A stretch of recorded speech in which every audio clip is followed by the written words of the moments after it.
Bonjour à toutes et tous et bienvenue à ce webinaire concernant les aides financières en copropriété.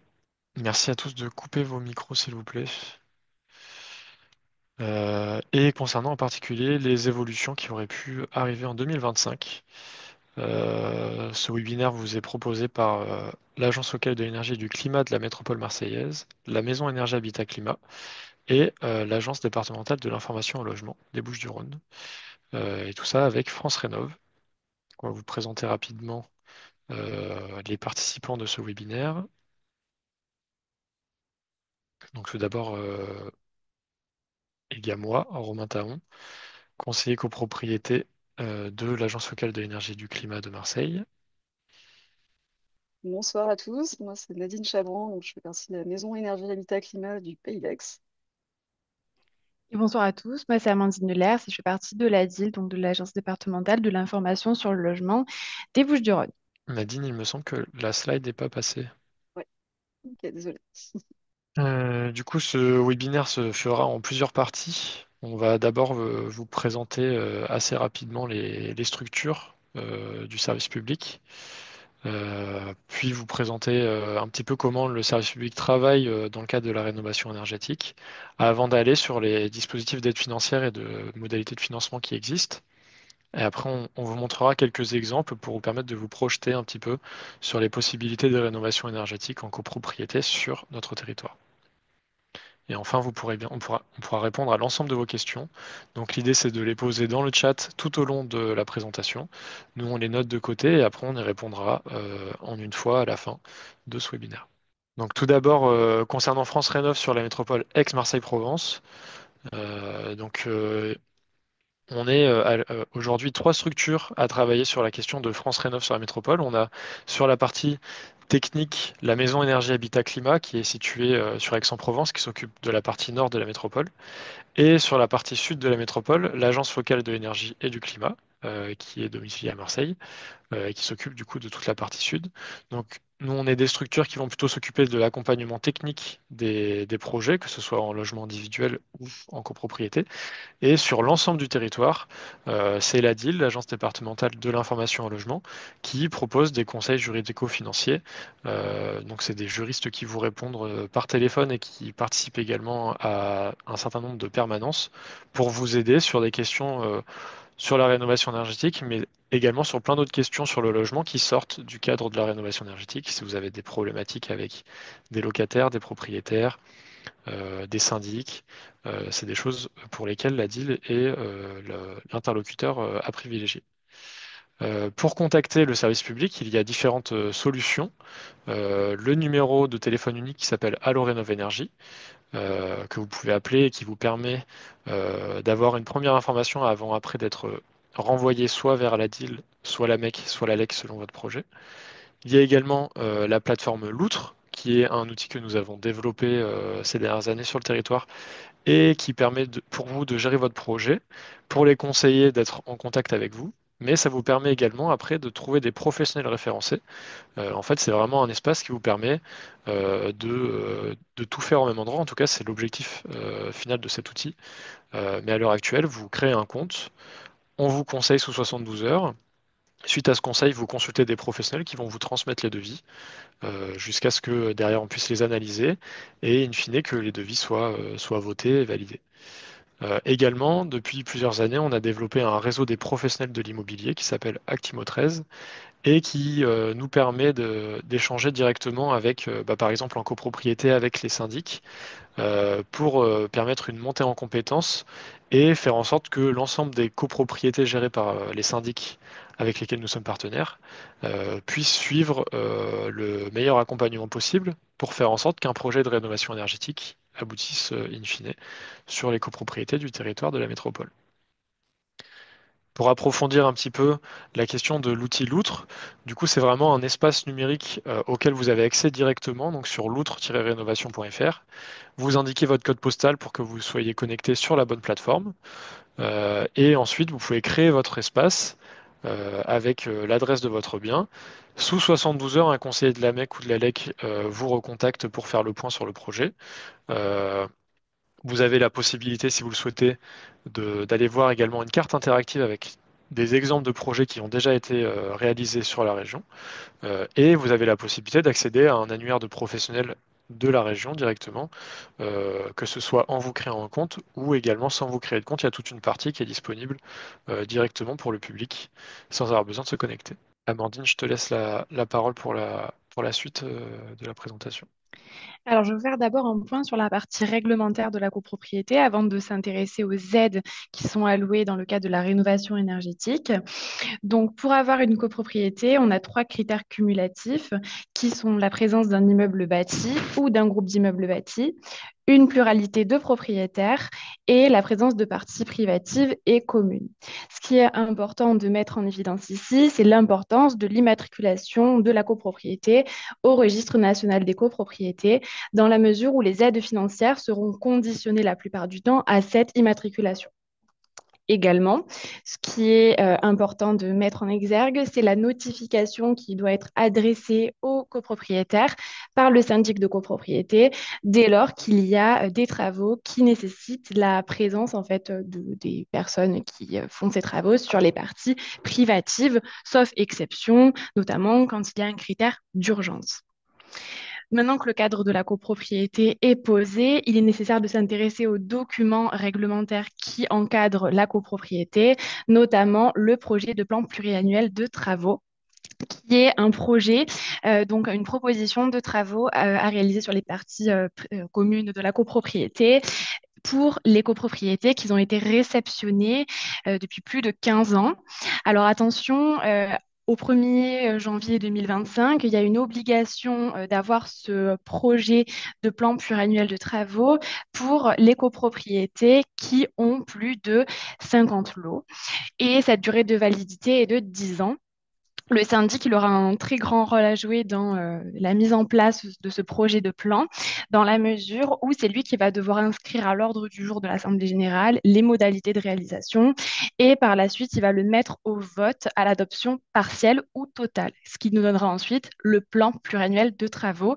Attention, toutefois, si ce projet de plan, pardon, n'est pas adopté, il pourrait y avoir une sanction dans la mesure où l'autorité administrative, donc le maire ou le préfet, pourra élaborer ou actualiser d'office ce projet de plan aux frais des copropriétaires. Donc, en ce qui concerne le plan pluriannuel de travaux, c'est tout simplement l'adoption en fait du projet de plan pluriannuel de travaux partiel ou total voté par la copropriété. Ce plan, pardon, il contient essentiellement un inventaire de travaux, donc sur la durée de 10 ans, avec le coût des travaux et la hiérarchie des travaux. Son intérêt, c'est de privilégier les postes de travaux prioritaires et urgents, et également d'avoir une analyse importante au niveau du bâti et de la dégradation du bâti. En ce qui concerne les évolutions au niveau réglementaire et les autres documents, il est important de souligner la présence du DPE qui est devenu opposable au 1er juillet 2021. Ce DPE, il y est aussi combiné, donc il y a un DPE individuel et un DPE collectif qui va pouvoir être mis en application, en tout cas au niveau des copropriétés et au niveau des parties communes. Cette obligation de mettre un DPE collectif, elle est pour toute habitation collective dont le permis de construire a été déposé avant le 1er janvier 2013 selon un programme et donc un calendrier progressif. À ce jour, au 1er janvier 2025, c'est obligatoire pour les copropriétés entre 50 et 200 lots. Également, on vous a mis toute l'évolution des documents réglementaires à respecter dans le cadre d'une copropriété, sachant que là, on vous a aussi indiqué l'audit énergétique qui est obligatoire pour les ventes de maisons individuelles, qui est important à ce jour, dans la mesure où jusqu'en 2027, on pourra se fonder sur cet audit énergétique qui a une importance conséquente. Et ensuite, on vous a parlé du fonds de travaux dont on va reparler tout à l'heure et qui est aussi d'une importance considérable pour comment dire, la répartition des travaux dans la copropriété et le financement de ces travaux-là. Donc, je vais laisser la parole pour le parcours de rénovation en copropriété. Donc, le parcours de rénovation en copropriété. Donc, ce qu'il faut savoir, c'est qu'il est composé de plusieurs étapes. Donc, une première étape de préparation, durant laquelle, voilà, s'il s'agit des propriétaires les plus motivés qui vont essayer de comprendre un petit peu les tenants et les aboutissants d'un projet de rénovation en copropriété. Donc, comment ça va se passer, qui va intervenir, quelles aides, ce qu'il va falloir aller le chercher, et quel est le contexte réglementaire actuel en copropriété, sachant qu'il y a certaines études, qu'on vient de le voir, qui sont obligatoires, notamment donc, le plan pluriannuel de travaux et le DPE, donc le diagnostic de performance énergétique collectif. Ces deux documents, voilà, qui sont obligatoires et pour lesquels il va falloir choisir un bureau d'études techniques pour réaliser ces deux études. Donc, une fois les devis récupérés, on va devoir voter en fait le choix du bureau d'études techniques en assemblée générale. Donc là, on arrive dans la seconde phase, qui est une phase d'étude, pendant laquelle voilà, on va devoir analyser en fait les scénarios de travaux qui vont être proposés et qui vont permettre en fait d'identifier les différents postes de travaux énergétiques sur lesquels voilà, on va devoir travailler et qui, assemblés en fait ensemble, vont composer au final les scénarios de travaux. Voilà, plusieurs scénarios. Euh, donc voilà, donc la phase d'étude. Euh, il faut savoir aussi voilà, que cette analyse des scénarios, des scénarios de travaux va se faire en fonction de la cohérence des scénarios, le coût, les aides financières et également le gain énergétique qu'elles vont produire. C'est-à-dire qu'il va falloir que le scénario retenu, au final, génère un gain au minimum pardon, de 35% voilà, de 35% de gain énergétique. Ce qui va pouvoir permettre, en fait, au final, de déclencher les aides financières. On va rentrer ensuite dans la troisième phase dite d'avant-travaux, qui est au final une phase de conception. Euh, voilà, donc sur la base du scénario qu'on aura retenu, il va falloir choisir un, pardon, un maître d'œuvre et un assistant maître d'ouvrage. Alors, donc, euh, pardon, on va, une fois les devis récupérés pour les, les assistants maître d'ouvrage et la maîtrise d'œuvre, on va voter donc en assemblée générale pour élire un programme de travaux, en fait, pour décider tous ensemble sur valider en fait un programme de travaux et, et choisir les BET voilà, qui seront retenus. Donc euh, on va regarder aussi tous les aspects financiers et tout ça va être décidé en fait en assemblée générale, troisième assemblée générale, donc qui va correspondre vraiment au moment où on arrivera dans quasiment la dernière phase du parcours. Donc là, on va valider complètement le programme de travaux, le plan de financement. Et ensuite, donc, on arrive dans la dernière phase, qui est la phase en fait, démarrage de chantier, la phase de travaux, voilà, qui va se terminer par la réception de chantier. Et voilà. Ensuite, on va s'intéresser aux acteurs de la rénovation en copropriété. Donc, une petite particularité en copropriété, c'est qu'en en, en effet, le maître d'ouvrage, donc qui est le porteur de projet, hein, qui est la copropriété, est décomposé en trois entités. Donc, on a déjà le syndicat des copropriétaires, qui représente en fait l'ensemble des copropriétaires, qui se réunissent au minimum une fois par an en AG. Ensuite, on a donc le syndic, qui est l'exécutant en réalité de la maîtrise d'ouvrage, qui peut être professionnel ou pas, puisqu'on a des syndics bénévoles.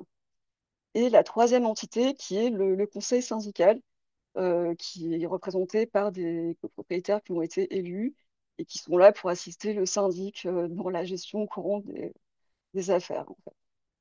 Comme autres acteurs, on a évidemment les conseillers France Rénov', hein, qui représentent le service public, donc c'est-à-dire nous-mêmes, voilà, qui sont là vraiment pour euh, épauler et pour suivre vraiment toutes les étapes du projet. On a également l'assistant à maîtrise d'ouvrage, l'AMO, qui a plus un profil il est là en tant que ingénierie financière et administrative. Son rôle, ça va vraiment être d'aller chercher, donc monter des dossiers de subvention, gérer les demandes de prêts, vérifier les devis, hein, qui soient bien en concordance avec les attendus des aides financières.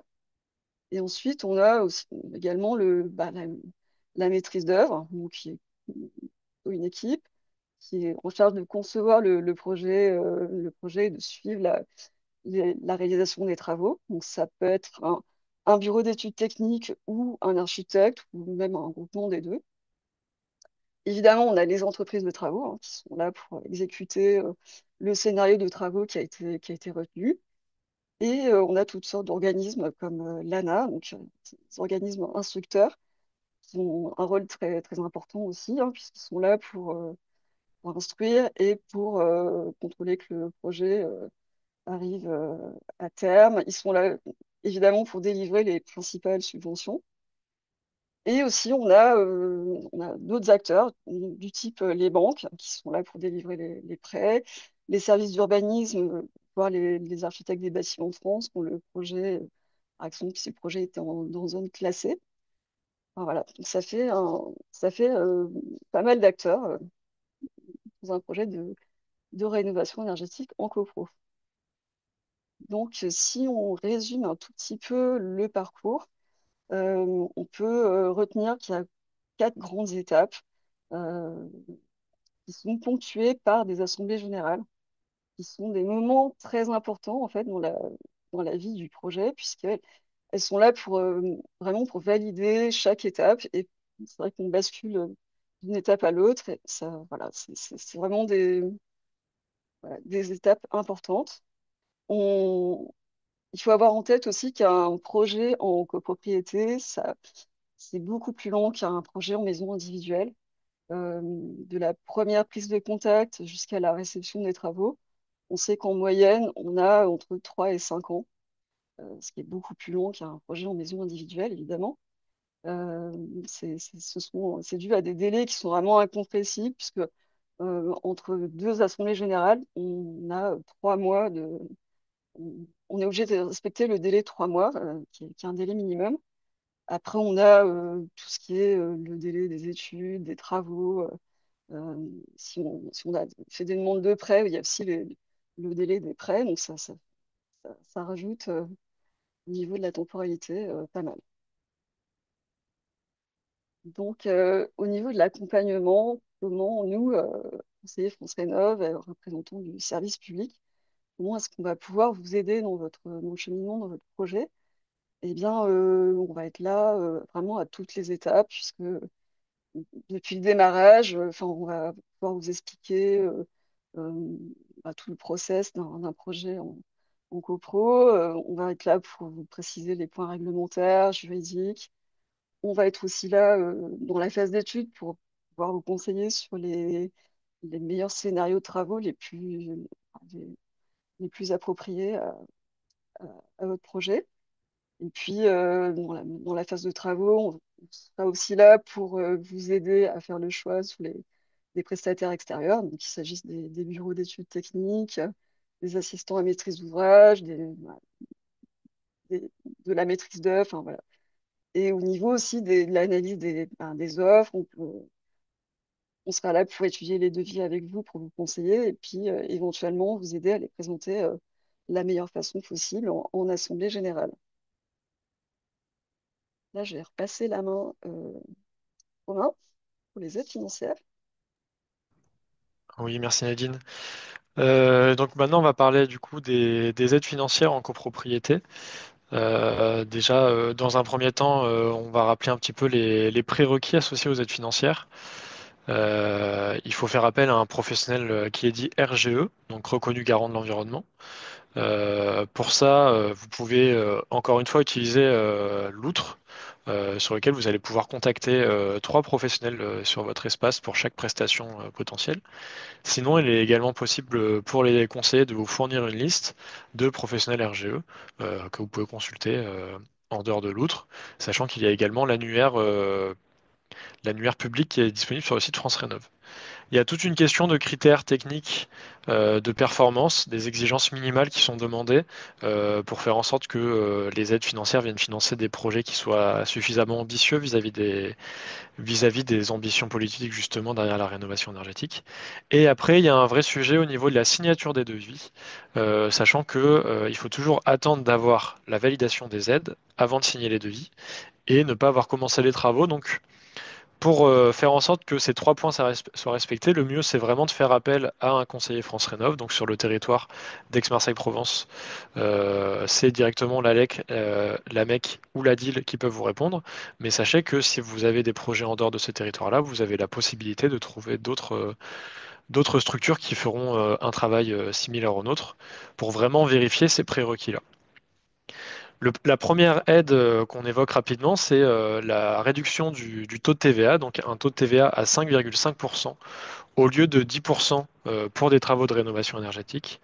Je dis au lieu de 10% parce que 10% c'est le taux de TVA habituellement utilisé pour la rénovation en général, qui est accessible quand même à beaucoup de monde, hein, propriétaires occupants, bailleurs, syndicats de copropriétaires, locataires, occupants à titre gratuit pour des logements achevés depuis plus de 2 ans, euh, mais destinés à être affectés à un usage quand même d'habitation principale ou secondaire. Il faut quand même, c'est pas non plus pour tout le monde, il y a d'autres possibilités que ces deux-là. Et à savoir que tous les travaux qui seraient nécessaires pour la bonne réalisation des travaux de rénovation énergétique, donc c'est ce qu'on appelle des travaux indissociablement liés ou des travaux induits, sont également concernés. Parce que l'idée, c'est par exemple pas que la TVA permette d'être à 5,5% sur l'isolation de vos murs, mais qu'après vous deviez payer plein pot l'enduit au-dessus de l'isolation. Donc il y a un site internet du gouvernement qui permet d'avoir la liste de l'ensemble des travaux éligibles. Mais globalement, la grosse nouveauté sur l'année 2025, c'est que les chaudières gaz ne bénéficient plus de ce taux de TVA réduit, qui passe donc à 20%. Sur cette question-là du taux de TVA, c'est assez complexe. Le mieux, encore une fois, c'est vraiment de vous rapprocher de l'ALEC, de la MEC ou de la DIL pour qu'on puisse vérifier les taux de TVA sur les devis. Ensuite, l'aide nationale au niveau des copropriétés, c'est ce qu'on appelle MaPrimeRénov' copropriété, qui concerne les copropriétés immatriculées qui ont plus de 75% de lots à usage d'habitation principale, avec une possibilité de réduire ce taux pour les copropriétés de 20 lots ou moins. À noter que ce pourcentage est calculé soit sur le nombre de lots, soit sur le nombre de tantièmes. Donc dans les copropriétés où il y a des petits logements en Airbnb et des grands logements en usage d'habitation principale, on arrive à trouver des solutions pour justement atteindre ce taux-là avec le calcul de tantièmes plutôt que le calcul de lots. En comparaison, une copropriété avec des gros lots commerciaux et plein de petits logements, là on utilisera plutôt le nombre de lots pour atteindre cet objectif de 75% de lots à usage d'habitation principale. Pour des copropriétés de plus de 15 ans, pour dire quand même qu'il y a un vrai potentiel d'économie d'énergie entre le avant et après travaux. Et le point important, c'est qu'il faut qu'il y ait une étude énergétique qui justifie d'un gain énergétique, 35 ou 50% d'économie d'énergie. Cette étude doit être réalisée par un professionnel RGE sous la forme d'un audit énergétique ou d'un DPE collectif pour ce qui est de la métropole Aix-Marseille-Provence. Il y a deux acteurs qui sont importants, obligatoires pour mener à bien ce projet. Dans un premier temps, une assistance à maîtrise d'ouvrage qui va accompagner la copropriété d'un point de vue technique, financier et social, qui va permettre d'aller chercher les bons dispositifs d'aide pour l'ensemble des copropriétaires, s'assurer que le projet est bien conforme à l'étude initiale, mettre en relation la copropriété avec de potentielles banques pour des financements.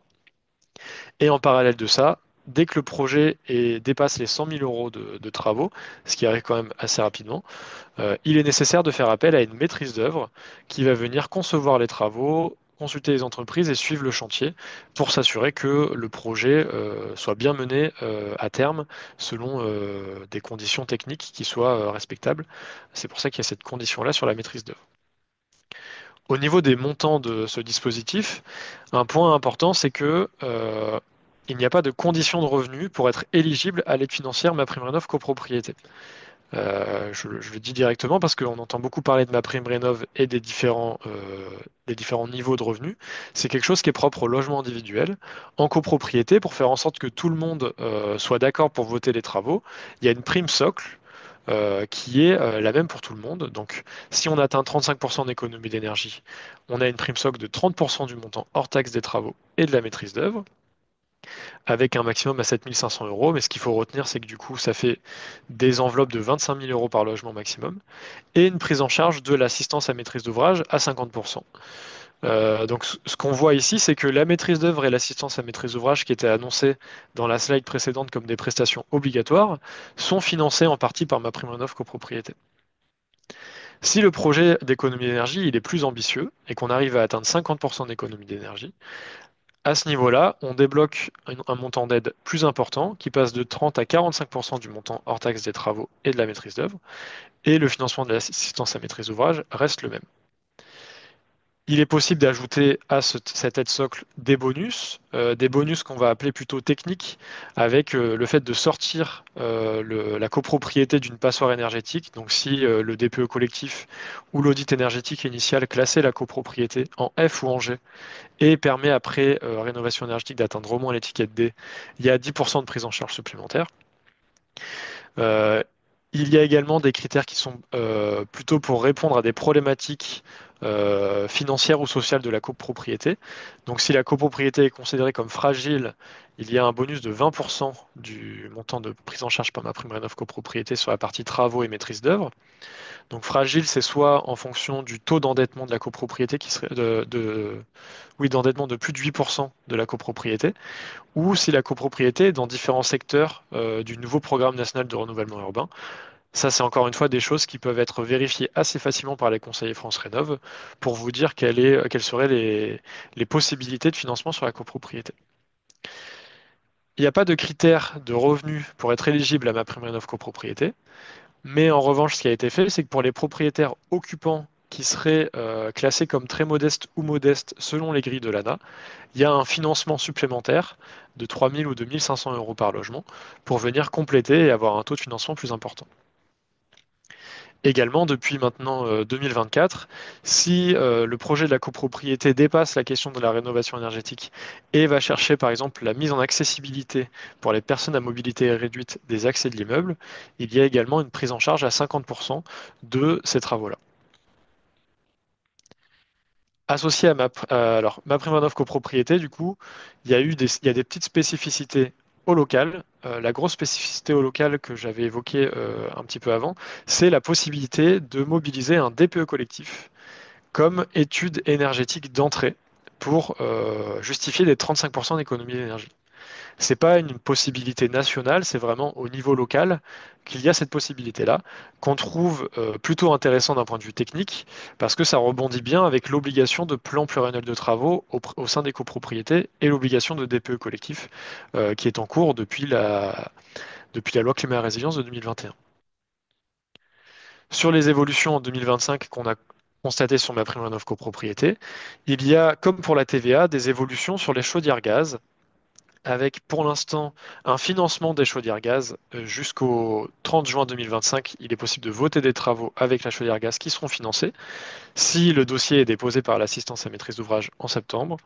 Donc globalement, ça veut dire que si aujourd'hui votre copropriété n'est pas encore à une étape avec l'AMO et la maîtrise d'œuvre votée, cette partie-là ne vous concerne pas. En revanche, ce qui sera possible jusqu'au 31 décembre 2026, c'est de prendre en compte le gain énergétique de la chaudière gaz. Ce qui peut être intéressant dans certaines situations de sortie de fuel où il n'est pas possible de mettre d'autres systèmes. Par contre, le coût ne sera pas pris en charge. Ça permettra au moins de l'intégrer dans le calcul pour réussir à atteindre 35 ou 50% d'économie d'énergie et donc débloquer MaPrimeRénov' copropriété. Également pour les copropriétés qui auraient auparavant respecté l'obligation d'audit énergétique et qui seraient du coup passées par un audit énergétique avec un moteur de calcul qu'on appelle THCEX, la possibilité de mobiliser cette étude plutôt qu'un DPE collectif ou un audit plus récent est prolongée encore jusqu'à fin 2026, ce qui permet aux copropriétés du coup qui respectaient les anciennes obligations de potentiellement gagner du temps sur cette partie-là. Associé à ma prime rénov copropriété, depuis maintenant un peu plus d'un an, a été mis en place une expérimentation qui concerne les petites copropriétés, donc de 20 lots ou moins, situées dans des OPA ou des POPAC. Donc les OPA, c'est des opérations programmées d'amélioration de l'habitat. Donc c'est des secteurs qui sont identifiés, par exemple par la métropole ou par des villes, où il y a besoin vraiment de mettre en place un opérateur qui va venir accompagner un peu plus les projets. Et à ce moment-là, si votre copropriété est dans une OPA ou un POPAC avec moins de 20 lots principaux et qu'elle respecte les critères d'organisation qu'on avait déjà précédemment, 75% de lots à usage d'habitation principale, copropriété de plus de 15 ans, il est possible d'aller chercher un financement sur un projet, on va dire, moins ambitieux, puisqu'ici, on parle non pas de 35% d'économie d'énergie, mais de 15% d'économie d'énergie. Euh, pour le coup, pour cette expérimentation, on a besoin de réaliser un audit énergétique. Le DPE collectif n'est pas suffisant. Mais le point important sur ce dispositif-là, c'est que le 15% n'est plus un objectif, mais un garde-fou. Et si l'audit dit qu'il est possible de faire 25% d'économie d'énergie, il faudra réaliser l'ensemble des travaux prévus par l'audit et du coup aller chercher ces 25% d'économie d'énergie. On retrouve les mêmes acteurs, donc l'assistance à maîtrise d'ouvrage et la maîtrise d'œuvre. Le point important étant que souvent les petites copropriétés qui pourraient bénéficier de cette expérimentation sont plutôt dans des hypercentres avec une présence de monuments historiques dans des bâtiments anciens, etc. Et donc il n'y a pas de condition de montant de travaux. Dans tous les cas, il faudra faire appel à une maîtrise d'œuvre. Au niveau du montant de ce dispositif, puisqu'il n'y a pas deux niveaux de possibilité d'économie d'énergie, on a simplement le montant de base. Nadine, si tu peux passer la slide. Donc le montant de base à 30% du montant hors taxe des travaux, avec après tous les mêmes montants que ceux qui avaient été annoncés précédemment. Point important sur lequel j'avais pas forcément appuyé tout à l'heure, c'est que pour les copropriétés de moins de 20 logements, l'AMO elle est prise en charge avec un montant plus important, avec un minimum de financement de 3 000 euros. Donc ça veut dire que s'il y a que 3 logements, malgré le fait qu'on indique 500 euros par logement, et ça aurait fait du coup 1 500, là l'ANA va mettre au moins 3 000 et donc monter à ces 3 000 là minimum pour faire en sorte de financer déjà une part de l'assistance à maîtrise d'ouvrage.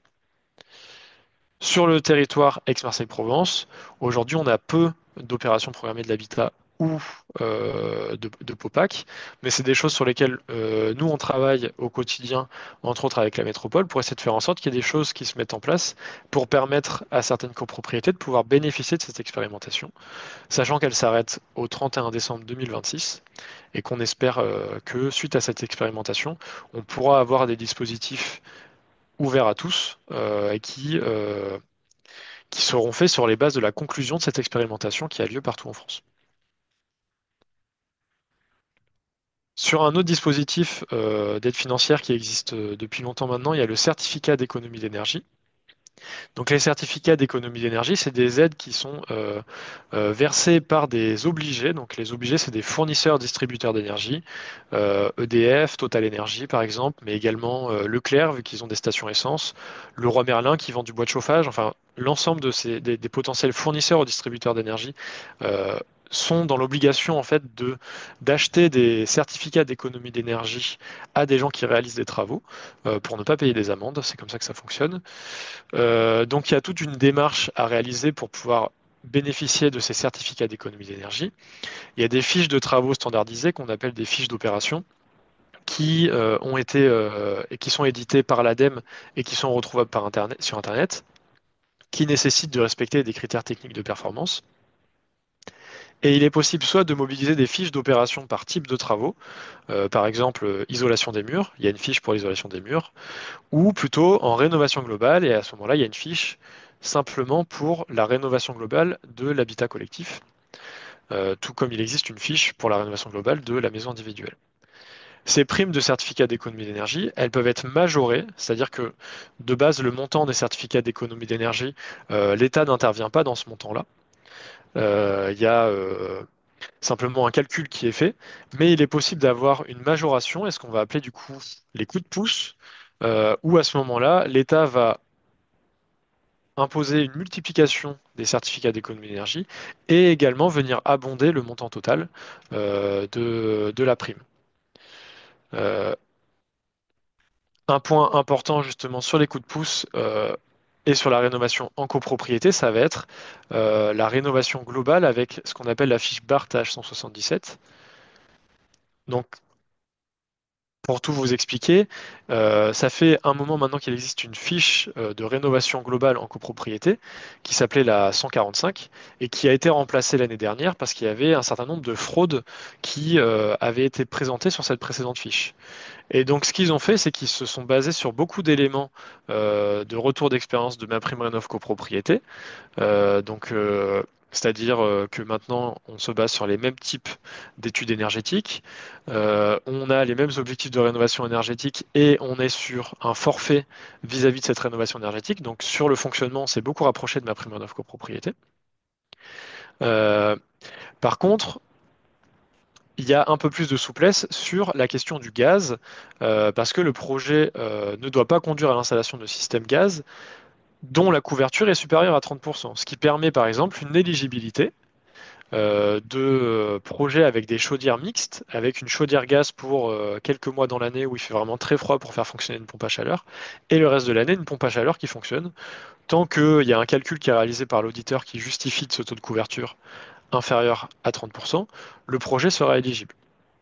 Et sur cette fiche, du coup, qui a été éditée, qui a été mise en œuvre en novembre 2024, il existe un coup de pouce, justement, rénovation performante de bâtiments résidentiels collectifs, qui est présente là jusqu'à la fin de l'année 2025. On verra si de nouveaux dispositifs seront mis en place plus tard, qui reprend encore une condition de MaPrimeRénov' copropriété sur le nombre de lots à usage d'habitation principale. Et avec du coup des certificats d'économie d'énergie qui sont multipliés en fonction de s'il y a une sortie d'énergie fossile vers des énergies renouvelables ou non. Et l'État, du coup, abonde également en parallèle de cette multiplication de certificats.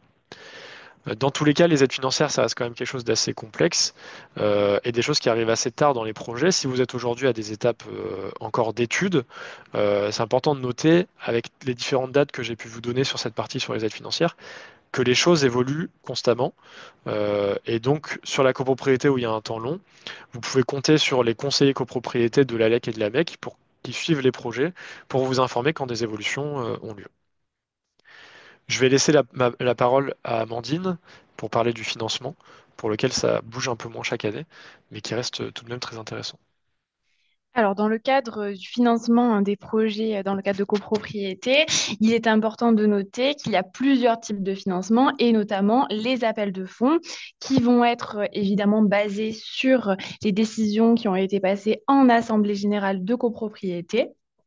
Ces appels de fonds sont généralement trimestriels et ils vont correspondre à la quote-part qui est définie selon une clé de répartition qui sera prévue au règlement de copropriété, qui est un document d'ailleurs très important dans le cadre des aides financières, dans la mesure où il va déterminer les parties privatives et parties communes et ainsi faire différer en fait tout simplement le cadre d'aide qui va s'appliquer dans la rénovation d'une copropriété.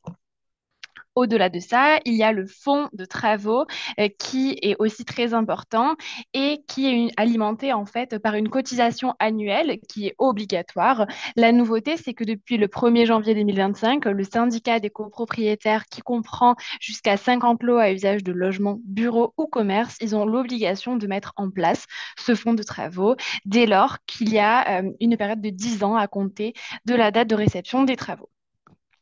Le syndic, il ouvrira un compte bancaire séparé rémunéré au nom du syndicat des copropriétaires sur lesquels seront versées ces cotisations. Donc, s'il y a le budget prévisionnel. En fait, si vous avez un PPT adopté ou non, tout différera en fonction de ça. Donc là-dessus, je vous laisserai nous recontacter s'il y avait des questions en fonction des pourcentages.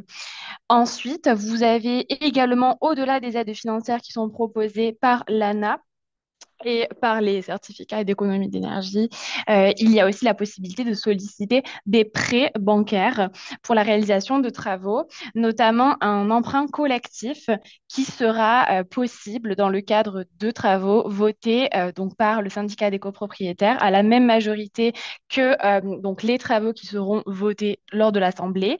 Donc l'emprunteur sera bien le syndicat des copropriétaires et les copropriétaires, ils rembourseront pas des échéances, mais des charges. Et le montant du prêt ne pourra pas excéder le montant des quotes-parts de tous les copropriétaires, sachant qu'il y a quelque chose qui est important de noter, c'est qu'en cas de vente du lot, le solde donc, qui sera dû, il deviendra immédiatement exigible, sauf en cas d'accord de l'acquéreur avec la banque. Et dans le cadre de ces emprunts, il y aura aussi une importance particulière au niveau de deux prêts collectifs qui peuvent être mobilisés. Donc, l'éco-prêt à taux zéro dans le cadre donc d'une copropriété ou même dans le cadre classique pour les rénovations énergétiques. Cet éco-prêt à taux zéro, il sera conditionné à différentes choses et notamment d'avoir une résidence principale, d'avoir une maison ou un appartement achevé depuis plus de 2 ans. Et il faudra aussi noter que si vous êtes propriétaire bailleur, vous devez vous engager à faire la résidence principale de votre locataire durant une période qui sera déterminée et très importante si vous voulez effectivement bénéficier de cette aide. En plus de ça, il y a des prêts donc collectifs ou classiques dont on vous a parlé et des prêts collectifs qui sont attribués par deux banques, notamment la Caisse d'épargne Île-de-France et Domo Finance, qui proposent des prêts qui sont intéressants dans la mesure où il n'y aura pas de conditions de ressources pour en bénéficier, ni de questionnaire de santé. Ce sera la même chose, ce sera des prêts à taux zéro qui seront sur une durée maximum de 15 ans. Il y aura une absence de solidarité en cas d'impayé, pas de frais de dossier et il n'y aura pas de changement de banque impératif, ni de caution ou hypothèque. Ensuite, pour finir, l'éco-prêt à taux zéro collectif et individuel. Donc, comme je vous ai dit, ce sera les conditions particulières d'avoir un immeuble achevé depuis plus de 2 ans. Seules les copropriétés, donc, qui sont utilisées en tant que résidence principale, seront éligibles. Donc, pour les parties communes ou pour les parties privatives d'intérêt collectif. Donc, ces parties privatives, elles ne sont pas énumérées, mais elles résultent, par exemple, donc, ça peut être les fenêtres, ça peut être d'autres choses de la sorte. Donc, soit vous vous référez au règlement de copropriété qui qualifiera juridiquement l'élément. Sinon, à défaut, il y aura effectivement une appréciation de l'intérêt collectif de ces éléments. Là, on vous a retracé les montants de financement possibles avec donc un maximum de 50 000 euros dans le cadre d'une rénovation globale. Donc, ce qui est important de noter ici, c'est de prendre attache très rapidement auprès d'un AMO et auprès de la banque pour déterminer en amont le projet et effectivement avoir bien avant la convocation de l'Assemblée générale eu en fait toutes les informations sur l'ampleur des travaux et sur les devis à mettre en œuvre. Donc, je vais laisser la parole pour la suite.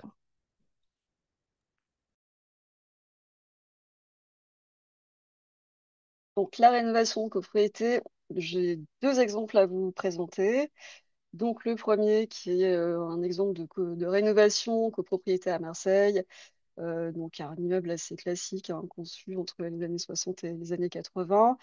Une copropriété relativement importante, donc 150 logements, donc avec un immeuble standard de ces années-là. La structure est en béton, le toit terrasse aussi, double vitrage, enfin, avec un chauffage collectif gaz.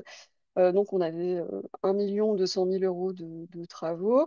Donc, le montant des aides est quand même assez conséquent, puisqu'il s'agit à peu près de la moitié, un petit peu moins de la moitié du montant des travaux, quand même. Donc, ça, s'il s'agit des aides collectives, euh, avec un gain énergétique qui était quand même assez conséquent, donc 43%.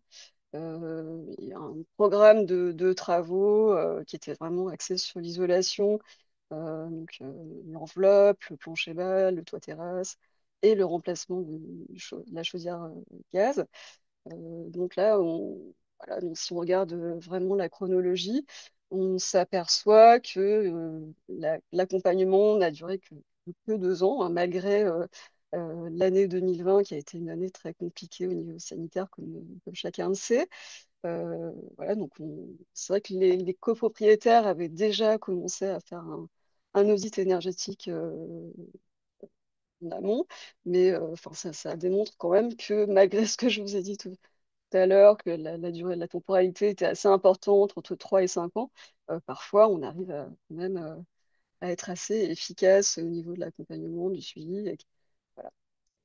Donc un deuxième exemple avec un immeuble qui est un petit peu similaire au premier, donc construit dans les mêmes années, une copropriété qui est beaucoup plus petite, donc 42 logements, avec voilà, donc pareil, hein, une enveloppe béton, toit terrasse béton, double vitrage. Le système de chauffage, lui, est différent et individuel.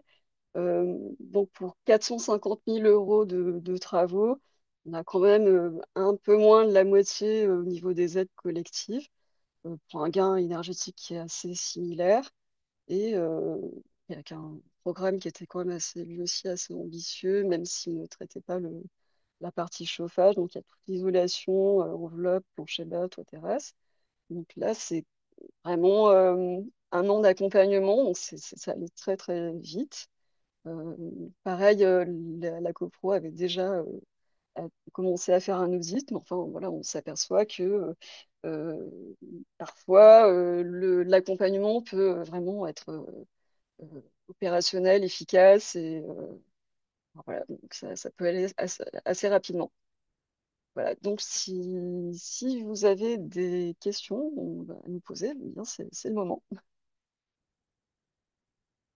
Donc, alors, euh, une question sur des listes de maîtres d'œuvre compétents pour une isolation de façade en immeuble de copro.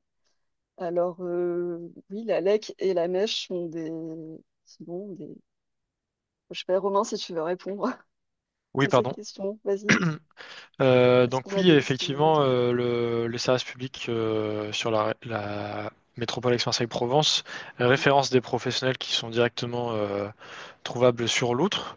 Et à ce titre, il y a effectivement des architectes inscrits à l'ordre des architectes et également des bureaux d'études qui sont assurés pour réaliser la mission de maîtrise d'œuvre que vous pouvez retrouver directement sur la plateforme, soit en cherchant directement donc, sur loutre-rénovation.fr, il y a un annuaire public, mais également si vous créez un compte avec votre copropriété, derrière vous avez la possibilité de consulter directement pour une prestation des professionnels. Après, nous, ce qu'on vous conseille toujours, c'est d'abord d'avoir un conseil du service public pour qualifier le projet et que les choses se fassent dans le bon temps, voir s'il n'y a pas quelque chose de plus intéressant que d'appeler tout de suite une maîtrise d'œuvre, mais pas d'abord essayer de voir quel projet serait possible. Mais en tout cas, oui, c'est des choses que vous pouvez retrouver directement sur l'autre-rénovation.fr. Euh, je, Alors, une je- autre... je propose d'enchaîner avec la question suivante parce que c'est un sujet que j'ai pas mal traité sur D'accord. Marseille ces derniers temps. Donc, concernant l'isolation par l'extérieur d'un immeuble en ville et l'empiètement sur l'espace public. Donc effectivement, il faut savoir que lors de l'isolation des murs par l'extérieur, il est possible dans la loi d'empiéter sur l'espace public, mais un trottoir ne peut pas faire moins d'1,40 m de large après travaux. Donc vous allez me dire que si on prend tous les centres-villes de France, on n'y est pas du tout. Mais l'idée, c'est que quand on est déjà à moins d'1,40 m, on n'a pas le droit de dégrader la situation. Effectivement, il serait possible du coup de commencer l'isolation à partir du premier étage, à savoir que du coup l'isolation doit commencer à au moins 2,20 m du sol. Le fait est qu'aujourd'hui, il faut également s'assurer qu'on soit dans une situation au niveau de l'urbanisme où le service urbanisme accepte ce type de travaux. Et parfois, on va également être dans des zones avec l'architecte des bâtiments de France qui va également instruire les dossiers.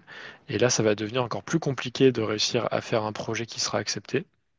Dans tous les cas, pour réussir à faire un projet qui soit le plus cohérent possible et qui ait le plus de chances de passer là-dessus, Ce qui est vraiment important, c'est de s'entourer de maîtres d'œuvre ou même là directement d'un architecte pour faire en sorte que ce soit quelqu'un qui va réussir à comprendre les problématiques au niveau de l'urbanisme et qui va réussir à créer un dialogue avec les services urbanisme pour trouver une solution qui convient à la copropriété et au service urbanisme.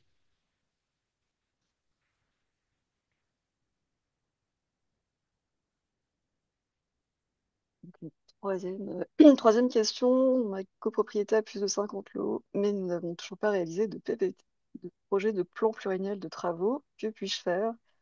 Me confirmez-vous que le 3PT est exigible en cas de vente ou location? Alors oui, si je peux me permettre de répondre, oui, oui, on vous confirme hein, que c'est le cas, c'est obligatoire. En revanche, si vous n'avez pas encore fait de PPT, de PPPT, pardon, effectivement, il faudra à chaque fois que le syndic en fait réinscrive à l'ordre du jour la question de son adoption à chaque assemblée générale qui a en fait voué à approuver les comptes, hein. Ok, alors, avez-vous un service juridique pour lutter contre les fraudes? Alors non, on Amandine? n'a pas de Non. service juridique pour lutter contre les fraudes. Nous, on fait vraiment tout ce qui est donc droit urbanisme, droit locatif. Donc au niveau des questions d'urbanisme, ben, d'ailleurs, si vous en aviez, vous pouvez vous rapprocher directement des conseillers de la DIL. Mais au niveau des fraudes, non, on ne fait pas du tout ce genre de contentieux, hein. Nous, ce qu'on dit également à la LEC et à la MEC, c'est de vous rapprocher des associations de défense des consommateurs qui seront vraiment à même de pouvoir vous aider. Mais il y a également un site internet de lutte contre la fraude qui est porté par le gouvernement sur lequel vous pouvez remonter les problématiques de fraude que vous auriez pu rencontrer. Alors, notre copropriété a refusé l'offre du syndic de maîtrise d'œuvre pour se laisser le temps d'étudier avec vous les différentes possibilités.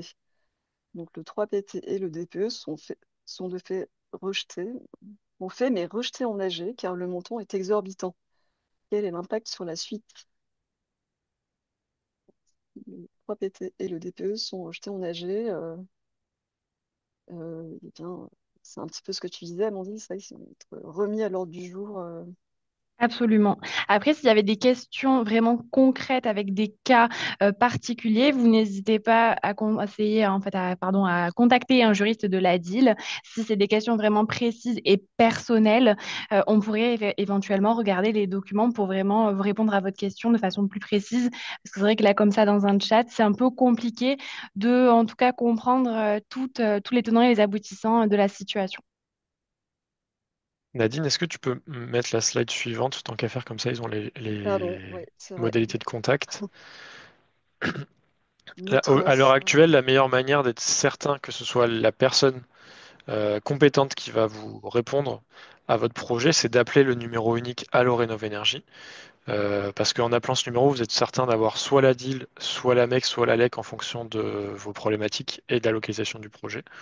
Donc effectivement, sur ces questions-là, c'est vraiment la meilleure solution pour avoir une réponse.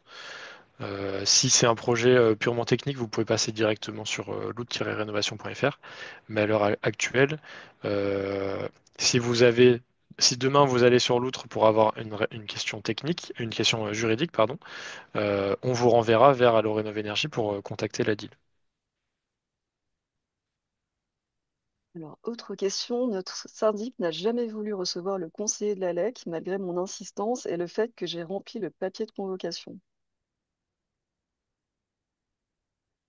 Pour ce sujet précis, donc ça fait écho avec ce que j'avais présenté au début concernant le réseau des professionnels de l'immobilier avec Actimo 13.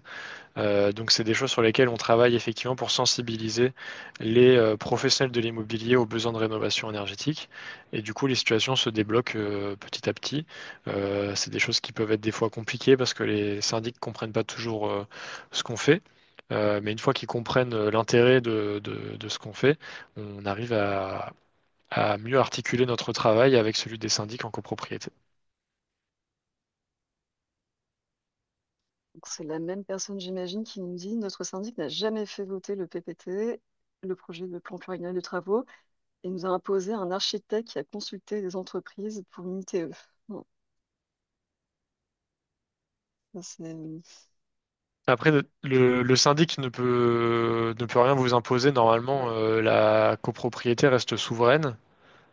Donc, s'il y a des problématiques avec votre syndic dans la gestion de la copropriété, pour le coup, contactez l'ADIL, déplacez-vous dans l'une de leurs permanences si vous le pouvez s'il y a besoin d'exposer le projet avec des documents, des PV d'AG, etc. C'est la meilleure solution. Pour qu'ils puissent vous dire quelles sont les démarches qui sont possibles vis-à-vis de ces problématiques-là. Et normalement, le syndic ne peut pas imposer de projet parce que c'est la copropriété qui vote. Il y a toujours des possibilités de faire pouvoir au syndic avec des montants maximum. Mais de là à imposer un architecte, ça paraît très étonnant. Oui, il y aura toujours un des montants de travaux qui vont être votés au niveau du syndic, au niveau du syndicat, pardon, des copropriétaires, au niveau de l'Assemblée générale, et qui vont effectivement réglementer une procédure de mise en concurrence. Et comme je vous disais, pour les cas plus personnels, effectivement, n'hésitez pas soit à vous rendre sur des permanences qu'on organise sur tout le département, ou effectivement nous appeler directement sur notre ligne téléphonique que vous retrouvez sur le site ADIL 13. Alors, autre question, les architectes des bâtiments de France sont-ils sensibilisés aux problèmes d'isolation par l'extérieur et acceptent-ils plus ces projets? Une vaste question, C'est compliquée à c'est répondre. compliqué. On essaye de travailler avec eux, en tout cas depuis un an, d'essayer d'échanger avec eux pour faciliter les projets. Le gros point en fait vis-à-vis des architectes des bâtiments de France, c'est que le travail qu'ils font est réellement important. Euh, il y a quelques années à Marseille, la ville de Marseille avait souhaité vendre à un promoteur des terrains autour du Corbusier dans le 8e arrondissement. Et face à ça, l'UNESCO avait menacé de déclasser l'ensemble des œuvres du Corbusier, donc pas simplement celles de Marseille, mais l'ensemble des œuvres du Corbusier. Euh, L'objectif des ABF, c'est de protéger les abords des monuments historiques avant qu'une entité comme l'UNESCO arrive et menace de déclasser des choses. À la limite, Le Corbusier, c'est un architecte reconnu, donc l'UNESCO a pu faire pression, mais il y a beaucoup de monuments historiques qui pourraient vraiment y perdre à ne plus être protégés comme ils le sont aujourd'hui. Donc c'est vraiment un métier qui est important pour assurer que les abords de nos monuments historiques soient toujours qualitatifs. Mais effectivement, il faut aussi contrebalancer ces besoins-là patrimoniaux avec des besoins de rénovation énergétique pour éviter de trop patrimonialiser nos centres-villes et faire que dans quelques années, les gens ne souhaitent plus y habiter pour des questions de confort, de facture énergétique, entre autres. Donc, c'est des choses sur lesquelles on travaille directement avec les architectes des bâtiments de France. Et le gros point qu'on a découvert vraiment en travaillant avec eux, c'est qu'ils aiment être intégrés en amont dans les projets. Alors qu'aujourd'hui, les ABF, ils arrivent en fin de projet, au moment de déposer le permis de construire, c'est à ce moment-là seulement qu'ils découvrent le projet. L'avantage, du coup, c'est que nous, on a un contact direct avec eux et on peut essayer de co-construire des choses en amont pour éviter justement qu'à la toute fin, les architectes des bâtiments de France donnent des contraintes qui ne sont pas compatibles avec le projet qui a été conçu entre-temps. Mais en intégrant les contraintes assez tôt dans le projet et en négociant sur certaines contraintes, il est possible d'obtenir des solutions qui pourraient convenir à tout le monde. Et après, à savoir que en fonction des territoires, donc sur les Bouches-du-Rhône, il y a un ABF en chef, mais si on va par exemple dans le 34, c'est un autre ABF. Donc il dépend du ministère de la Culture, mais après, chaque architecte des bâtiments de France va avoir des avis qui vont différer également. Lorsqu'on opte pour une isolation par l'extérieur, cela réduit la surface des balcons et des terrasses. La surface perdue sera-t-elle déduite de la surface de ces balcons et terrasses, sachant que prochainement, ces parties seront taxées et ajoutées pour le calcul de la taxe foncière? Euh, Amandine, je ne sais pas si toi Alors tu as là, une comme ça, j'ai réponse. pas la réponse. Là, comme ça, j'aurais pas la réponse sur cette question. le mieux, ce serait que Alors, on vous l'a pas non tourniez vers plus à la ouais, LEC. vers la ville, ouais. Venez nous voir directement. Mais Sinon, c'est effectivement, c'est des trop. questions qui peuvent se poser. Après, sur la question des balcons, d'un point de vue technique, l'isolation par extérieur, quand il y a des balcons, elle est quand même moins performante que quand il n'y en a pas. Il y a aussi des objectifs de faire en sorte que les balcons, après travaux, ne fassent pas moins d'un mètre de profondeur pour qu'il y ait quand même un minimum d'usage sur ces balcons-là. Donc aujourd'hui, il y a des solutions d'isolation qui sont moins épaisses. Et d'ailleurs, sur MaPrimeRénov' copropriété, ils ont retiré les conditions de critères techniques de performance. C'est simplement atteindre les 35% d'économie d'énergie. Et donc sur une façade avec beaucoup de balcons, il est possible d'envisager une isolation plus fine pour réduire un petit peu l'impact de cette isolation sur les balcons et les terrasses de vos logements. Voilà, donc je pense qu'on a fait le tour des questions qui sont arrivées dans le chat. Non, du moins. J'ai l'impression également.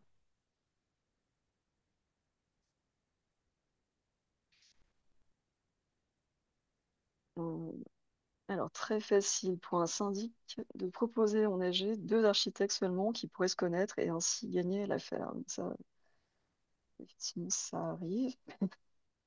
Effectivement, sur la mise en concurrence, ça Euh, peut arriver. Après, votre conseil syndical peut également proposer des professionnels. Et si le syndic ne souhaite pas consulter d'autres professionnels, il est possible de refuser l'ensemble des votes. ouais, Il est possible que tout le monde vote contre à chaque fois aux différentes propositions.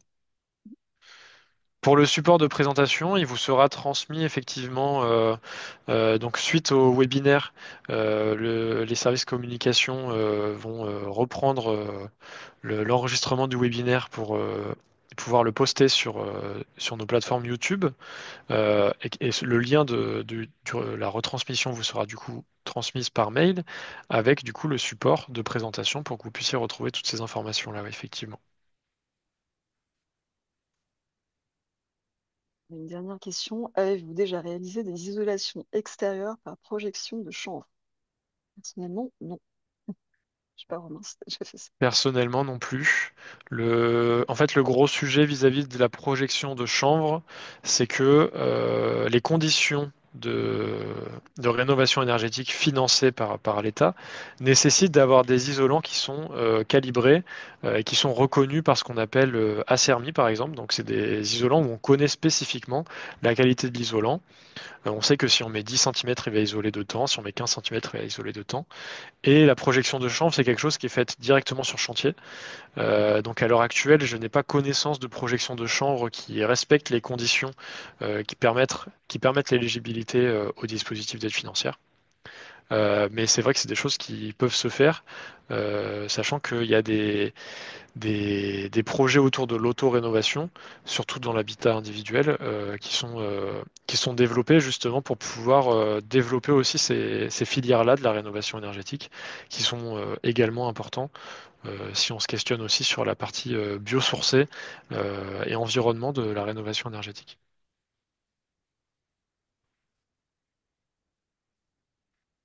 Alors, des propositions d'ITE. Avez-vous des propositions d'ITE à me faire passer? Alors, il y en a toutes On, sortes. on pourra vous conseiller sur les solutions techniques. On pourra vous informer sur une fourchette de prix a priori par mètre carré de mur isolé. Après, il y a souvent des situations qui vont faire que certaines solutions techniques ne sont pas possibles. Et ça, justement, le conseiller va pouvoir directement vous alerter sur ces problématiques-là. Ben, on a quelqu'un qui nous parle d'isolation pulsée dans le sous-sol. Et avec quoi? Avec quel isolant est-ce qu'on peut isoler son sous-sol? Isolation pulsée. Est-ce Alors, que en j'arrive isolation pulsée, moi, je comprends pas si ça veut dire de l'isolation en bille dans un projeter ou... espace fermé ou si c'est une isolation projetée, Ouais, floquée, qu'on mettrait dans le plafond des garages plutôt la plupart du temps. ouais, projeter. Euh, Donc, donc pour le projeter, il existe plusieurs solutions. Il y a des solutions plutôt issues de la pétrochimie, mais la solution la plus efficace en projeté, ça reste quand même la ouate de cellulose mouillée, donc qui est du journal recyclé, qui peut être utilisée pour l'isolation des sous-sols. En fonction de vos sous-sols, ce ne sera pas toujours possible parce que forcément, qui dit biosourcé dit question autour de l'humidité, et si on est sur des sous-sols avec beaucoup de remontée d'humidité, il faudra aller chercher des isolants plutôt issus de la pétrochimie. Mais encore une fois, c'est des arbitrages techniques qui peuvent être faits dans le projet et pour lesquels les conseillers de la LEC et de la MEC pourront vous dire précisément sur votre projet ce qui est le plus cohérent.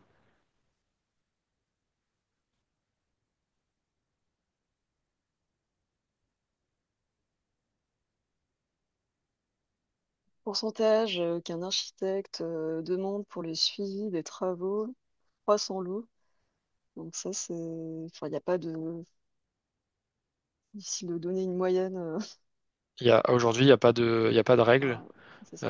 Chaque architecte, maître d'œuvre décide de mettre un pourcentage différent, sachant que effectivement, nombre de lots important, donc grosse affaire, mais qui dit grosse affaire dit aussi beaucoup de suivi de chantier. Et donc en fait, le pourcentage évolue pas beaucoup entre un gros projet et un projet moyen. Il va être plus important sur les petits projets, mais sur les projets moyens et les gros projets, on est sur des pourcentages similaires parce que la charge de travail, elle évolue avec le montant du projet. Mais chaque architecte est libre de mettre son propre pourcentage. Et justement, encore une fois, au moment de la mise en concurrence des architectes, ou de la maîtrise d'œuvre en général, les conseillers techniques de la LEC et de la MEC pourront vous alerter sur le montant au niveau du pourcentage, parce qu'on constate que des fois, il y a des maîtres d'œuvre qui vont mettre la part forfaitaire de la conception au départ très faible avec un pourcentage très élevé alors que d'autres vont mettre une part forfaitaire plus importante avec un pourcentage moins important au final. Et c'est réussir à comparer réellement qui va coûter le plus cher à la copropriété à l'arrivée et pas simplement avoir la partie qui est facilement compréhensible par tout le monde.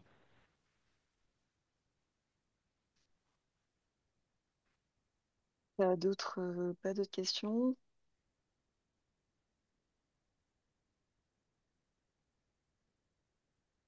Pas d'autres questions. Euh, je, je- je pense que le webinaire a largement dépassé sa Ouais, durée c'est ça. d'une heure.